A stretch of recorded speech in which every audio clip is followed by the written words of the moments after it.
नमस्कार। तो आप सभी का वरदान इंस्टीट्यूट में बहुत-बहुत स्वागत है इस यूट्यूब चैनल पर। और जैसा कि हमें पता है कि अभी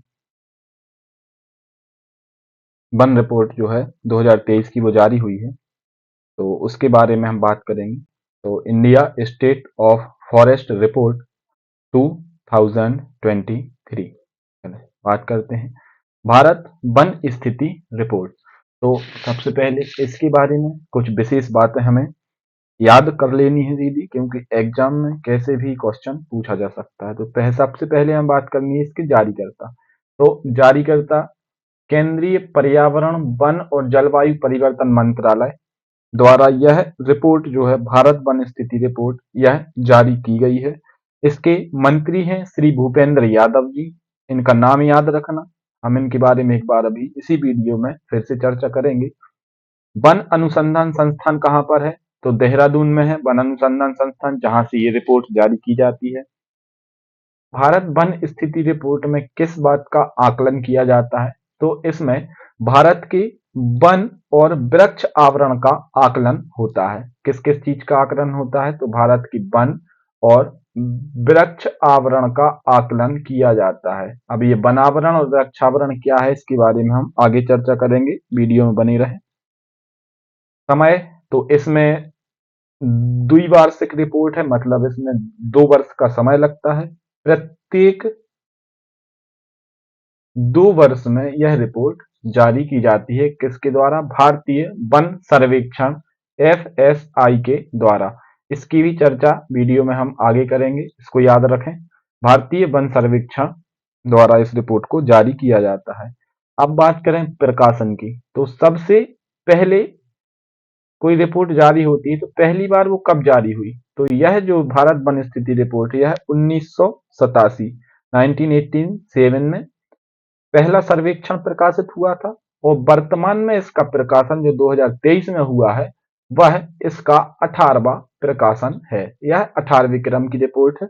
2021 में 17वें क्रम की रिपोर्ट जारी की गई थी। वर्ष 2023 की रिपोर्ट जो अभी हाल फिलहाल जारी हुई है यह 18वीं रिपोर्ट है।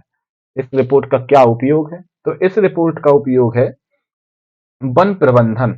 पहली बात हो गई कि वन प्रबंधन किया जा सकता है, और इसके साथ साथ वानिकी और कृषि वानिकी क्षेत्रों में, कहा वानिकी और कृषि वानिकी के जो क्षेत्र हैं उसमें नीतियों का नियोजन और नीतियों का निर्माण जो होता है इसमें इस रिपोर्ट का उपयोग किया जाता है। तो इसमें फैक्ट है, जारीकर्ता केंद्रीय पर्यावरण वन और जलवायु परिवर्तन मंत्रालय, मंत्री श्री भूपेंद्र यादव जी केंद्रीय मंत्री हैं पर्यावरण वन और जलवायु परिवर्तन मंत्रालय की। वन अनुसंधान संस्थान देहरादून में है। इस रिपोर्ट में वन और वृक्षों का आवरण का आकलन किया जाता है। FSI द्वारा प्रत्येक 2 वर्ष में जारी की जाती है। वर्तमान में 18वां संस्करण है। उपयोग होता है वन प्रबंधन में और वानिकी और कृषि वानिकी में जो नीतियों का नियोजन और निर्माण में इसका प्रयोग किया जाता है। चलें, ये भूपेंद्र यादव, इनके बारे में हम बात करें। ये मंत्री हैं भूपेंद्र यादव जी। चलिए, भूपेंद्र यादव पर्यावरण वन और जलवायु मंत्री, इनका चेहरा याद कर लें, है ना। एग्जाम में क्वेश्चन पूछा जा सकता है पर्यावरण वन जलवायु परिवर्तन मंत्री कौन है भारत सरकार में? तो भूपेंद्र यादव है। या क्वेश्चन ऐसा पूछा जा सकता है कि ISFR जो रिपोर्ट है 2023 की वो किसने जारी की? तो भूपेंद्र यादव ने जारी की। 2021 की रिपोर्ट भी इन्होंने ही जारी की थी। पर्यावरण वन एवं जलवायु परिवर्तन मंत्री हैं। सहयोग किन किन का मिला है इनको? तो सहयोग देखिए, कीर्तिवर्धन सिंह, ये कीर्तिवर्धन सिंह ये पर्यावरण वन एवं जलवायु परिवर्तन की राज्य मंत्री है ना। केंद्र में जो स्वतंत्र प्रभार वाली मंत्री होते हैं ये राज्य मंत्री हैं भारत सरकार में। इसके बाद लीना नंदन ये सचिव है पर्यावरण वन एवं जलवायु परिवर्तन मंत्रालय, ministry of environment forest and climate change, government of India में। इसके बाद अनूप सिंह जी हैं, ये महानिदेशक हैं, डायरेक्टर जनरल कहाँ है? FSI forest survey of India में, भारतीय वन सर्वेक्षण में। पर्यावरण वन एवं जलवायु परिवर्तन मंत्रालय भारत सरकार के अधीन ये आता है। चलें, इसके बाद देखें कि जो रिपोर्ट जारी की गई है ISFR रिपोर्ट 2023, इसमें क्या बताया गया है? तो उसके पहले हम देखें कि वनों की श्रेणियां कौन कौन सी होती हैं। तो वनों की 3 श्रेणियों को सर्वेक्षण किया जाता है, जिसमें अत्यधिक सघन वन आते हैं, मध्यम सघन वन और तीसरे नंबर पर आते हैं खुले वन। अत्यधिक सघन वन मतलब 70% से अधिक घनत्व होता है जिनका, वो अत्यधिक सघन वन होते हैं। उसके बाद 40 से 70% वाले डेंस फॉरेस्ट और उसके बाद 10 से 40% वाले डेंस फॉरेस्ट। मूल्यांकन का आधार क्या है इस रिपोर्ट में? तो इस रिपोर्ट में मूल्यांकन मतलब उपग्रह डेटा व्याख्या, जो हमें सैटेलाइट से उपग्रह से जो आंकड़े प्राप्त होते हैं और क्षेत्र आधारित राष्ट्रीय वन सूची, इन दोनों के आधार पर इन वनों का मूल्यांकन किया जाता है। रिपोर्ट में कौन कौन सा डेटा शामिल है इसकी चर्चा करें तो सबसे पहले वनावरण शामिल है, फिर कृषि वानिकी, वृक्षावरण, मैंग्रोव स्टॉक में वृद्धि, कार्बन स्टॉक में, और जंगल की आग। ये स्टॉक में वृद्धि किस चीज की है? तो टिम्बर की, टिम्बर या लकड़ी के स्टॉक में जो वृद्धि हुई है उसकी इसमें बात की गई है। इसके बाद अब बात करें ISFR का उद्देश्य और महत्व क्या है। तो उद्देश्य क्या है? वही उद्देश्य है कि वानिकी क्षेत्र की ये निगरानी करेंगे, नीतियों का मूल्यांकन और नियोजन के लिए वन संसाधनों का नियमित मूल्यांकन किया जाना आवश्यक होता है।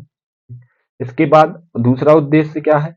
तो उद्देश्य जैसे राष्ट्रीय विकास परिषद जो NDC है, राष्ट्रीय विकास परिषद, नेशनल डेवलपमेंट काउंसिल, तो ये जो है इनकी लक्ष्यों की निगरानी में इस रिपोर्ट की सहायता ली जाती है। फिर जो UNFCCC है मतलब संयुक्त राष्ट्र जलवायु परिवर्तन ढांचा अभिसमय को ग्रीन हाउस गैस सूची की रिपोर्टिंग इस रिपोर्ट के माध्यम से की जाती है।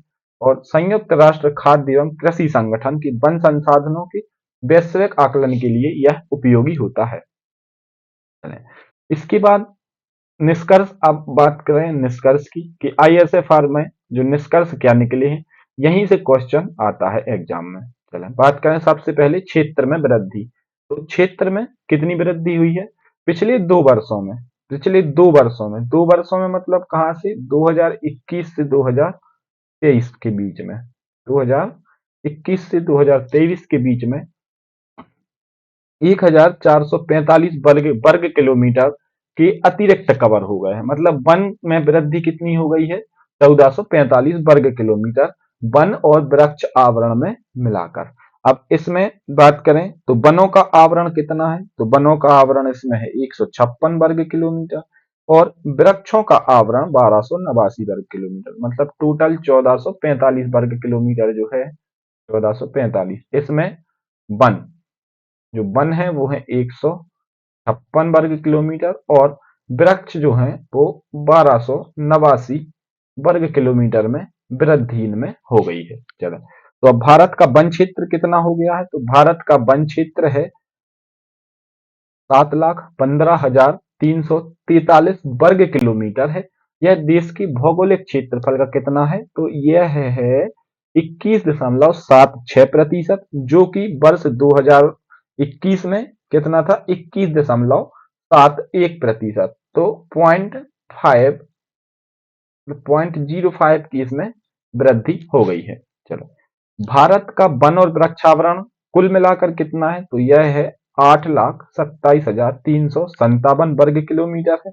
यह देश के भौगोलिक क्षेत्र का 25.17% है, जो 2021 में कितना था? तो यह था 24.52%। तो इससे तो 2023 अधिक है, मतलब वृद्धि हुई है। चलो एक बार फिर से इन आंकड़ों को देखें तो क्षेत्र में वृद्धि, हाँ, तो पिछले 2 वर्षों में कितना? तो 1445 वर्ग किलोमीटर बढ़ गया है और अतिरिक्त कवर के साथ वन और वृक्षों के आवरण में वृद्धि है। 1445 वनों में कितनी वृद्धि हुई है? तो 156 वर्ग किलोमीटर और वृक्षों में हुई है तो 1289 वर्ग किलोमीटर की वृद्धि हुई है। भारत का वन क्षेत्र कितना हो गया है? तो 7,15,343 वर्ग किलोमीटर है। इसको याद रखना है, पूछा जा सकता है। भौगोलिक क्षेत्र का 21.76%, वृक्षों के आवरण में 1289 वर्ग किलोमीटर की वृद्धि हुई है और वनों के आवरण में 156 वर्ग किलोमीटर की वृद्धि हुई है। अब भारत का वन और वृक्षावरण कितना हो गया, तो ये हो गया 8,27,357 वर्ग किलोमीटर, जो देश के कुल भौगोलिक क्षेत्र का कितना है, 25.17% है। 2021 में यह 24.52% था। क्योंकि 2023 की रिपोर्ट अभी नई है, अगर अभी एग्जाम होते हैं तो 2021 का भी हमें याद रखना ही है, तो हम साथ में इसको पढ़ रहे हैं। आगे देखते हैं, कुछ शब्दावली है। अभी हमने बोला था कि इनकी बात करेंगे। तो वनावरण क्या होता है, तो बात करेंगे वनावरण की कि वनावरण क्या होता है।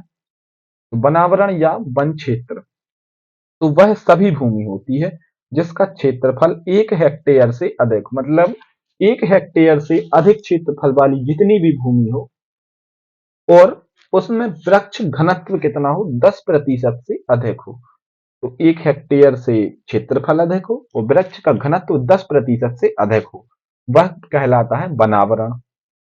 और वनावरण कितना है, तो 7,15,343 वर्ग किलोमीटर है, जो कि कुल भौगोलिक क्षेत्रफल का कितना, 21.76%। और यही 2021 में कितना था, तो 21.71% था। चलो, वृक्षावरण क्या होता है, तो वृक्षावरण में जितना ये वन क्षेत्र है उसके बाहर, मतलब 1 हेक्टेयर से अधिक वाला है वनावरण या वन क्षेत्र। तो 1 हेक्टेयर से बाहर का क्षेत्र, जो 1 हेक्टेयर से कम आकार के खंड आते हों, उसमें जो वृक्ष लगे हों, वृक्षावरण के अंतर्गत आता है। तो एक हेक्टेयर से अधिक, जैसे 1 हेक्टेयर से अधिक जो हो जाए वो वनावरण है, और 1 हेक्टेयर से कम वाले भूखंड जो होते हैं जिनमें वृक्ष आते हैं, वह वृक्षावरण है। तो वृक्षावरण कितना है, यह है 1,12,014 वर्ग किलोमीटर। भौगोलिक क्षेत्रफल का अगर बात करें तो 3.41% होता है। अब इसमें कुल कितना है, तो वनावरण और वृक्षावरण दोनों मिलाकर, तो इसमें वनावरण और वृक्षावरण दोनों को शामिल किया जाता है। मतलब 1 हेक्टेयर से अधिक वाले क्षेत्र जिनमें 10% घनत्व होता है, और 1 हेक्टेयर से कम वाले खंड खंड के जो वृक्ष हैं वो आते हैं। वनावरण और वृक्षावरण दोनों के क्षेत्रफल को इसमें शामिल किया जाता है। यह 8,27,357 वर्ग किलोमीटर क्षेत्रफल के अंतर्गत आता है, जो कि भारत का कितना है, 25.71% है। 2021 में यह 24.52% था। कितना था 2021 में, 24.52% था। चलें, इसके बाद ये फॉरेस्ट और ट्री कवर ऑफ इंडिया दिया गया है। तो सबसे पहले ये दिया है नॉन फॉरेस्ट एरिया। तो नॉन फॉरेस्ट एरिया कितना है, नॉन फॉरेस्ट एरिया मतलब जहां वन नहीं है, वन नहीं है, वह क्षेत्र है 73.50% है, इस क्षेत्र में वन नहीं है। इसके बाद सबसे छोटा क्षेत्र ये दिख सकता है, रेड वाला सबसे छोटा, इधर स्क्रब, इसका मतलब होता है झाड़ियां। तो झाड़ियां कितने प्रतिशत है, 1.33% क्षेत्रफल में झाड़ियां पाई जाती हैं। ट्री कवर कितना है, मतलब वृक्षावरण, अभी अपन ने ऊपर भी देखा था, वृक्षावरण कितना है, तो ये 3.41% वृक्षावरण। और फॉरेस्ट कवर मतलब वन आवरण कितना है, वन आवरण कितना है, तो ये है 21.76% है। यह फॉरेस्ट और ट्री कवर ऑफ इंडिया है, जो 2023 की रिपोर्ट का यह ग्राफ चित्र है। चलें, तो झाड़ियां, वृक्षावरण और वनावरण। वनावरण मतलब 1 हेक्टेयर से अधिक वाला क्षेत्र जहां 10% घनत्व हो वृक्षों का, और वृक्षावरण क्या होता है, वनावरण के बाहर का क्षेत्र जो 1 हेक्टेयर से कम के भूखंड इसमें आते हो जिसमें वृक्ष लगे हों। ठीक है, चलिए, ये फॉरेस्ट कवर मैप है 2023 का, जो अभी रिपोर्ट में आया है नया। तो यहाँ देख सकते हैं, जहाँ ये घनत्व दिख रहा है फॉरेस्ट का, ये जो राज्य हैं जहाँ ज्यादा ग्रीन है, ठीक, इनके बारे में अभी हम आगे पढ़ेंगे। अब देखते हैं वनावरण की स्थिति क्या है। तो 2021 की रिपोर्ट की तुलना में वनावरण में कितनी वृद्धि, वहां अपन ने केवल 156 पढ़ा, ठीक, लेकिन 156.41 ये टोटल है, 156 याद रखना है, 156 वर्ग किलोमीटर की वृद्धि हुई है। चले, अब भारत में 19 राज्य व केंद्र शासित प्रदेश ऐसे हैं जिनमें 33% से अधिक भौगोलिक क्षेत्र के बनावरण हैं। भौगोलिक क्षेत्र की बनावरण है। जब पहली वन नीति आई थी तो उसमें 33% आदर्श वन सीमा बताया गया था कि इतना हर राज्य में होना ही चाहिए। 33%। तो इसमें ऐसे 19 राज्य और केंद्र शासित क्षेत्र टोटल मिला के ये 19 है, जिनमें 33% से अधिक भौगोलिक क्षेत्र आता है। अब 8 राज्य या केंद्र शासित प्रदेश जो हैं उनमें 75% से अधिक बनावरण है। तो ये 8 राज्य याद रखने हैं। मिजोरम, लक्षद्वीप, अंडमान निकोबार द्वीप समूह, अरुणाचल प्रदेश, नागालैंड, मेघालय, त्रिपुरा और मणिपुर। तो इनमें 75% से अधिक बनावरण है। चलें, अब देखते हैं। अब राज्यों की बात करें, रिपोर्ट में क्या बताया गया है। तो क्षेत्रफल की दृष्टि से सर्वाधिक बनावरण, तो सर्वाधिक बनावरण वाले राज्य मतलब होता है 1 हेक्टेयर से अधिक और इनके साथ में 10% वृक्षों का घनत्व। ठीक, तो ये होता है बनावरण। तो क्षेत्रफल की दृष्टि से सबसे ज्यादा बनावरण कहाँ है, तो क्षेत्रफल की दृष्टि से सबसे ज्यादा बनावरण मध्य प्रदेश में। मध्य प्रदेश अभी भी अग्रणी है। इसमें बनावरण कितना है, तो ये 77,073 वर्ग किलोमीटर है। कितना है, 77,073 वर्ग किलोमीटर बनावरण है और पहले स्थान पे है। इसके बाद अरुणाचल प्रदेश, उसके बाद है छत्तीसगढ़। अरुणाचल प्रदेश, छत्तीसगढ़। तो क्षेत्रफल की दृष्टि से सर्वाधिक बनावरण वाले राज्य हैं मध्य प्रदेश, अरुणाचल प्रदेश और छत्तीसगढ़। मैक, मध्य प्रदेश, अरुणाचल प्रदेश, छत्तीसगढ़। मैक इससे याद कर सकते हैं, मैक। चले, प्रतिशतता की दृष्टि से सर्वाधिक बनावरण वाले राज्य या केंद्र शासित प्रदेश, तो इसमें सबसे पहला लक्षद्वीप है 91.33% के साथ लक्षद्वीप। उसके बाद है मिजोरम, फिर है अंडमान निकोबार द्वीप समूह 81% के साथ तीसरे स्थान पर। बनावरण में सर्वाधिक वृद्धि दर्शाने वाले राज्यों की बात करें तो मिजोरम 242 वर्ग किलोमीटर, उसके बाद गुजरात, फिर उड़ीसा। गुजरात 180, उड़ीसा 152। पहला जरूर याद रखें कि बनावरण में सर्वाधिक वृद्धि किसने दर्शाई, तो मिजोरम ने अपनी वृक्षों में 242 वर्ग किलोमीटर की वृद्धि दर्ज की। ठीक, और प्रतिशत में जो 85.34% पर है। चलें ऊपर। वृक्ष और वन आवरण की स्थिति देखते हैं।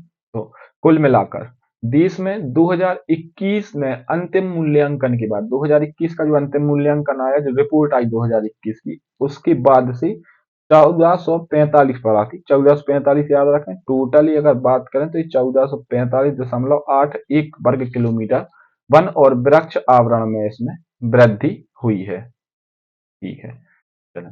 सर्वाधिक वन और वृक्ष आवरण वाले शीर्ष राज्य कौन सी है, तो अभी हमने ऊपर क्या देखा, एक बार फिर से देखें।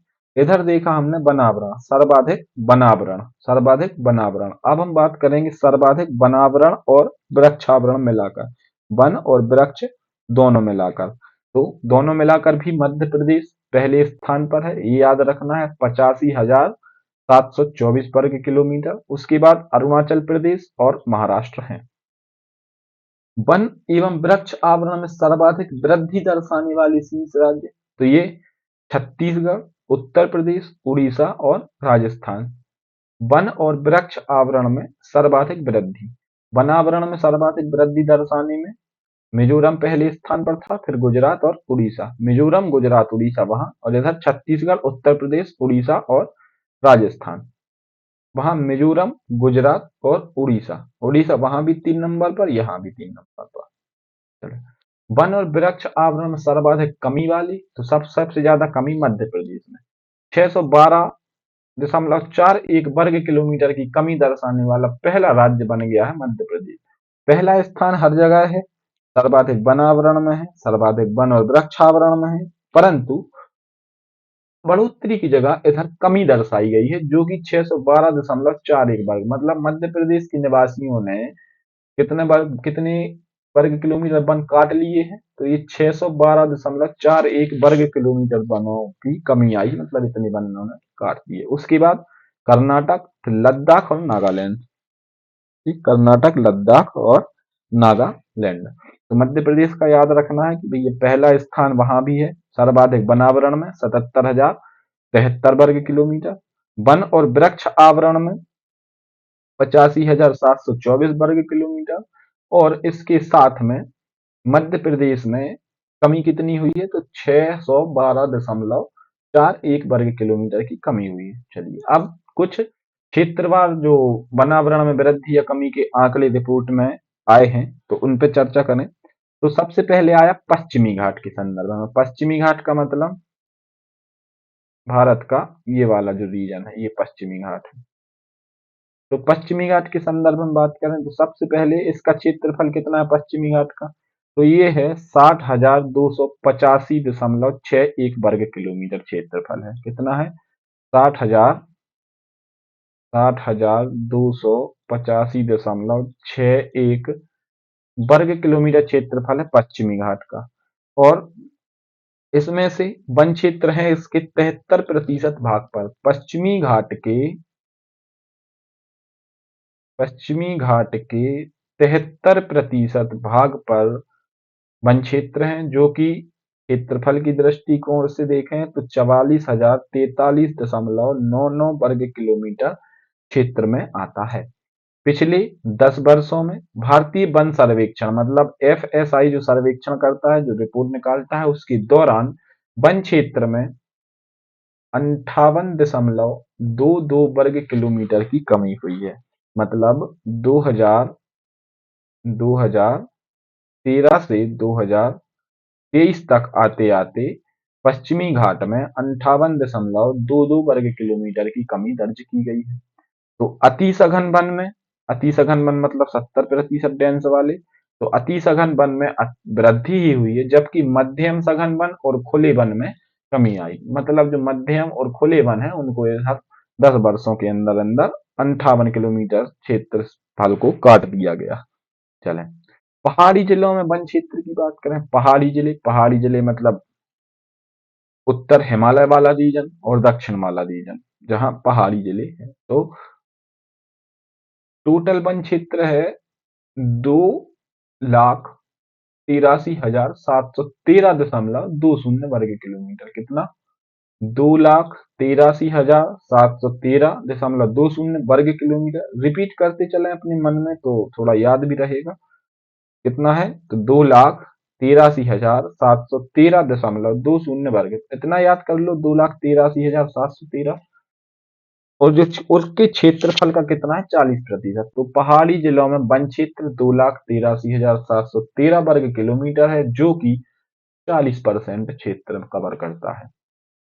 नवीनतम आकलन में वन क्षेत्र में कितनी, तो ये 234 वर्ग किलोमीटर की वृद्धि। मतलब जो पहाड़ी जिले के लोग हैं या पहाड़ी जिले में जितने राज्य हैं उन्होंने अपने क्षेत्र में वन और वृक्ष लगाए, घने लगाए, वन बन गए। ठीक, तो 234.41 वर्ग किलोमीटर की वृद्धि इसमें दर्ज की गई। चलें, पूर्वोत्तर क्षेत्र की बात करें तो पूर्वोत्तर क्षेत्र में, इस क्षेत्र में कुल वन एवं वृक्षावरण कितना है तो देखें 1,74,394। कितना? 1,74,394। मेरे साथ साथ रिपीट करते जाएं तो याद होता जाए। पूर्वोत्तर क्षेत्र, इस क्षेत्र में कुल वन एवं वृक्ष आवरण 1,74,394.70 वर्ग किलोमीटर है, जो कि भौगोलिक क्षेत्र का 67%, मतलब पूर्वोत्तर के जो भौगोलिक क्षेत्र है उसका कितना 67% है। चलें, इस क्षेत्र वनावरण में कितना, तो वनावरण में 327 वर्ग किलोमीटर की कमी। 327 याद रखें। तो पूर्वोत्तर क्षेत्र में 327 वर्ग किलोमीटर की कमी आई है। मिजोरम में 178 किलोमीटर की वृद्धि दर्ज की गई है। तो टोटल जो पूर्वोत्तर क्षेत्र है उसकी अगर बात करें तो 327.30 वर्ग किलोमीटर कम हो गया, परंतु मिजोरम में 178 किलोमीटर की वृद्धि दर्ज की गई। चलें, एक बार पुराने आंकड़ों पर फिर से मिजोरम की बात आई है तो फिर से चलते हैं वापस इधर, क्योंकि ये याद होना बहुत जरूरी है। तो क्षेत्रफल की दृष्टि में बनावरण में सबसे पहले मध्य प्रदेश, फिर अरुणाचल प्रदेश और छत्तीसगढ़। इधर प्रतिशतता की दृष्टि से सर्वाधिक बनावरण में लक्षद्वीप, ये है मिजोरम। मतलब अगर केंद्र शासित प्रदेश को यहाँ से हटा दें तो प्रतिशत की दृष्टि से कौन सा राज्य है, तो मिजोरम है। और मिजोरम में वृद्धि दर्ज की गई है। इसके बाद अंडमान निकोबार द्वीप समूह, और फिर बनावरण में सर्वाधिक वृद्धि किसने दर्शाई, तो मिजोरम ने। कितनी, 242 वर्ग किलोमीटर बनावरण में इन्होंने वृद्धि दर्शा दी, मिजोरम ने। चले वापस आते हैं अपनी जगह। ठीक, तो कितना, 100 इधर वृद्धि दर। चलो, मैंग्रोव आवरण। भारत में कुल मैंग्रोव आवरण कितना है, तो ये है 4991.81 वर्ग किलोमीटर, जो कुल भौगोलिक क्षेत्र का कितना है, 0.15% है। अब मैंग्रोव वनावरण पाए कहाँ जाते हैं, तो ऐसे इन तटीय राज्यों में, जैसे ये इधर उड़ीसा में, इधर इधर ये इधर मैंग्रोव आवरण पाए जाते हैं भारत में। ठीक, जैसे सुंदरबन डेल्टा में पाए जाते हैं मैंग्रोव। ठीक, उड़ीसा के तट पे, आंध्र के तट पे, तमिलनाडु के तट पे, इन तटों पर मैंग्रोव वनावरण पाए जाते हैं। जो टोटल मैंग्रोव कितना है, तो 4991.68, 4991 काफी है। भौगोलिक क्षेत्र का 0.15, तो इस पूरे क्षेत्र का कितना है, 0.15% इसमें है। 2021 की तुलना में कुल मैंग्रोव कवर में कितना, 7.43 वर्ग किलोमीटर की ही कमी आई। गुजरात में सर्वाधिक कमी 36.39 वर्ग किलोमीटर दर्ज की गई। आंध्र प्रदेश एवं महाराष्ट्र में क्रमशः कितनी, तो 3.01 वर्ग किलोमीटर आंध्र प्रदेश में वृद्धि हुई है, और 12.39 वर्ग किलोमीटर क्षेत्र की वृद्धि हुई है महाराष्ट्र में। तो आंध्र प्रदेश और महाराष्ट्र, इसको याद रखना, इसमें वृद्धि हुई है, क्योंकि अगर एग्जाम में ज्यादातर वृद्धि पूछने के चांस रहते हैं। चलो, आंध्र प्रदेश और महाराष्ट्र में वृद्धि हुई है, गुजरात में कमी हुई है, बस इतना याद रखना। के बाद जंगल की आग के कुछ आंकड़े दिए गए हैं। ठीक, तो ये तो ठीक है, आंकड़े हैं, पढ़ लेना, याद हो जाए तो अच्छी बात है। 23-24 की सीजन के दौरान आग के हॉट स्पॉट की संख्या कितनी है, तो 2,03,544। 2021-22 के सीजन में कितनी थी, तो 2,23,333 थी। मतलब लगभग लगभग 19,000 कुछ कमी आई है इसमें। सर्वाधिक आग की घटनाओं में उत्तराखंड है, उड़ीसा और छत्तीसगढ़। चलो, अब लकड़ी का स्टॉक बढ़ रहा है, जो टिम्बर स्टॉक बोलते हैं इसको, टिम्बर। तो कुल बढ़ता स्टॉक 6,429.64 मिलियन घन मीटर है, मिलियन घन मीटर, जो अनुमानित है। और 2021 की रिपोर्ट में कितना था, 262। मतलब वृद्धि कितने की हुई है, 4.25% की वृद्धि। बस इतना याद रखना, लकड़ी के स्टॉक में कितनी वृद्धि हुई, तो 4.25% की वृद्धि हुई है। वन क्षेत्र में सर्वाधिक वृद्धिशील स्टॉक अरुणाचल प्रदेश में है। मतलब सबसे ज्यादा बढ़ने वाला स्टॉक को वृद्धिशील है, मतलब बढ़ रहा है स्टॉक, वो कहाँ पर है, वो है अरुणाचल प्रदेश में, 457 मिलियन घन मीटर। और इसके बाद फिर उत्तराखंड, छत्तीसगढ़, मध्य प्रदेश का स्थान है चौथा। ठीक, तो स्टॉक के मामले में एमपी का स्थान कैसा है, चौथा है। और बढ़ते स्टॉक का मात्रा, मतलब तात्पर्य क्या है कि वन क्षेत्र में सभी जीवित पेड़ों की मात्रा। स्टॉक का मतलब ये नहीं है कि अपन ने बस पुष्प बन गए, पुष्पराज पूरा काट के रख लिया, है ना, कि झुकेगा नहीं, तो नहीं, ऐसा नहीं है। अपन को ये जीवित पेड़ चाहिए, जीवित पेड़ की मात्रा जितनी है उसका बढ़ता स्टॉक वो है। तो मतलब एमपी चौथे स्थान पर है, वृक्ष एमपी में भी बढ़ रहे हैं, लेकिन सबसे ज्यादा बढ़ रहे हैं कहाँ पर, तो ये है अरुणाचल प्रदेश में। चले, इसके बाद बांस वाले क्षेत्र हैं। तो कुल 1,54,670 वर्ग किलोमीटर बांस है भारत में। ठीक, और इसमें 2021 से अब तक में 5,227 वर्ग किलोमीटर की वृद्धि हो गई। मध्य प्रदेश, ये आ गया भैया, मध्य प्रदेश सबसे बड़ा बांस क्षेत्र। मध्य प्रदेश में तो सबसे बड़ा बांस क्षेत्र, ये तो याद रखना है, एमपीएससी के संदर्भ में अगर बात करें तो, या एमपी के एग्जाम के संदर्भ में बात करें तो, मध्य प्रदेश में सबसे बड़ा बांस क्षेत्र है कितना, 20,421 वर्ग किलोमीटर। फिर इसके बाद अरुणाचल प्रदेश और महाराष्ट्र में। अरुणाचल प्रदेश में सबसे ज्यादा क्या है, लकड़ी का स्टॉक, जीवित पेड़ों की मात्रा से। ठीक, तो ये सबसे ज्यादा है मध्य प्रदेश, जीवित पेड़ों में चौथे स्थान पर है। लेकिन बांस वाले क्षेत्रों में मध्य प्रदेश सबसे बड़ा वन क्षेत्र रखता है 20,421 वर्ग किलोमीटर का।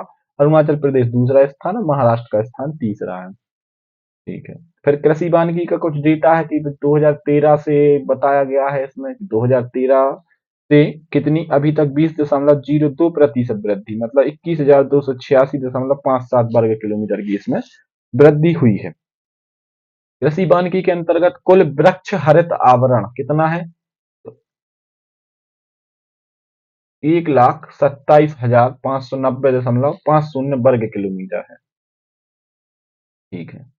चलिए, ये 2013 से ये वृद्धि दर्शा रहा है स्टॉक की, कृषि वानिकी के अंतर्गत जो स्टॉक है। चले, कार्बन स्टॉक की बात करें, कार्बन स्टॉक के कुछ आंकड़े दिए तो 2023 के लिए कुल कार्बन स्टॉक कितना है?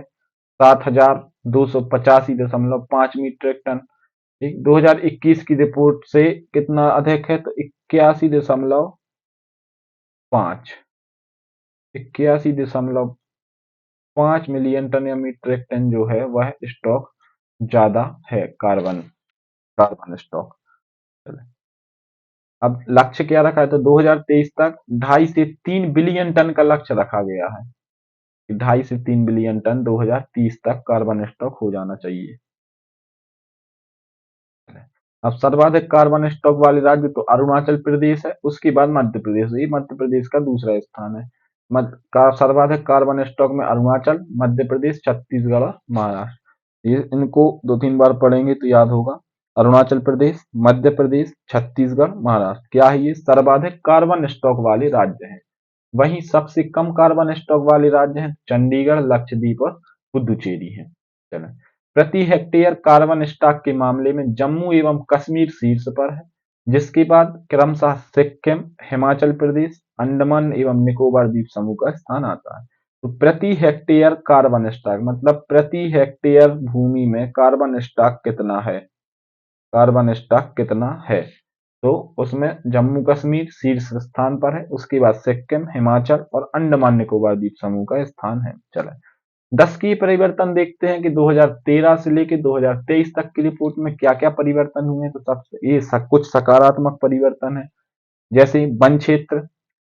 तो 2013 से अगर पूछ ले कि पिछले 10 सालों में वन क्षेत्र में कितनी वृद्धि दर्ज की गई, तो 16,630 वर्ग किलोमीटर वन क्षेत्र बढ़ चुके हैं 2013 से 23 तक। उसके बाद है मैंग्रोव आवरण, तो मैंग्रोव में वृद्धि हुई है 296 वर्ग किलोमीटर की। वहीं वृक्षावरण में वृद्धि हुई है 20,747 वर्ग किलोमीटर की। अब वृक्षावरण में ज्यादा वृद्धि देखने को मिल रही है हर जगह, कि हर जगह क्षेत्र ज्यादा है, तो ये तो वृक्षावरण का मतलब भैया ये वृक्ष दूर दूर भी तो लगे, दूर दूर लगे तो ज्यादा एरिया कवर करेंगे। जैसे ये वृक्षावरण दूर दूर लगे हुए हैं, है ना। और ये वनावरण, अब वन में कहाँ वृक्ष देखते हैं अपन, घने लगे होते हैं। ठीक, इस हिसाब से तो वृक्षावरण के क्षेत्र में 20,747.34 वर्ग किलोमीटर की वृद्धि दर्ज की गई। देश के पहाड़ी जिलों में वन क्षेत्र कितना? तो ये 2,649 वर्ग किलोमीटर की वृद्धि है। इनको एक दो बार अच्छे से पढ़ना है, याद होंगे। वन स्वास्थ्य और जैव विविधता, तो मृदा स्वास्थ्य में सुधार हुआ, मृदा की गहराई और ह्यूमस में वृद्धि हुई और घास आवरण और झाड़ियां बेहतर हो गई। कार्बनिक कार्बन में भी मामूली वृद्धि देखने मिली और मिश्रित आकार के वृक्षों के अंतर्गत भी क्षेत्रफल में वृद्धि हुई, जैव विविधता में बेहतर स्थिति को यह दर्शाता है। चलें, अब इतनी पूरी रिपोर्ट पढ़ने के बाद इनको पढ़ते हैं जो रिपोर्ट जारी करते हैं। तो भारतीय वन सर्वेक्षण जो पूरे वनों का सर्वेक्षण करके रिपोर्ट बनाते हैं, यह केंद्रीय पर्यावरण, वन और जलवायु परिवर्तन मंत्रालय के अंतर्गत आते हैं। इनकी स्थापना हुई थी 1 जून 1981 को और इनने 1987 में पहली रिपोर्ट दी थी। मुख्यालय कहाँ है? तो ये देहरादून में है, देहरादून से ही मुख्यालय जारी किया गया है। वर्तमान महानिदेशक कौन है? तो इनके वर्तमान महानिदेशक अनूप सिंह हैं। प्राथमिक जिम्मेदारी, तो प्राथमिक जिम्मेदारी इनकी है कि भारत के वन संसाधनों का नियमित मूल्यांकन और निगरानी करना। चले, तो ये वन स्थिति रिपोर्ट थी जो हमने पढ़ी। उम्मीद है कि आपको कुछ समझ में तो आया होगा। चलिए एक बार इसको और देखते हैं।